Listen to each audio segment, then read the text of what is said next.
Start with kind of the imagery from baseball. For one, if you know me, I love baseball, but it also is a pretty good example of what's happening right now historically in our nation.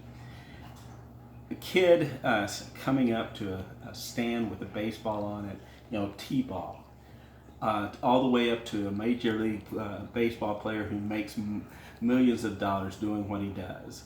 All of that has stopped in our nation right now.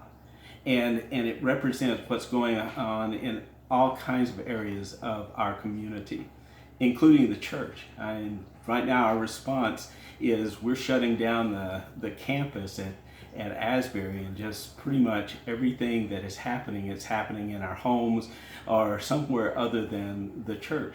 And so how do we respond to that as a community of faith? How do we still be the church? And more specifically, how do we respond to worship? How can we, as I would put it, worship apart together? In other words, how can we physically be distant from one another, but while maintaining that emotional, spiritual connection, as if our bodies are in one place, but our hearts are together? And so we're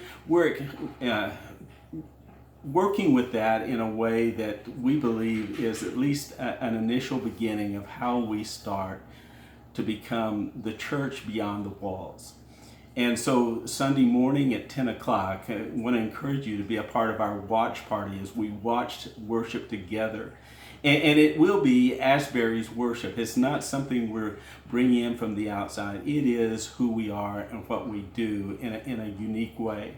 And so Sunday morning at 10 o'clock, you just be watching for the way to connect with us so that we can sing together, pray together, listen to the message together, and bottom line, how we can support one another, love one another, and worship together, even though we are physically apart.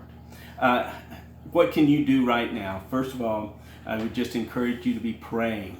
We'll be praying together for one another and remembering that we are a body centered in the Lord Jesus Christ.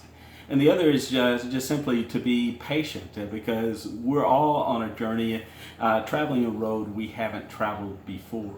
This is a unique time for us in our history as a nation.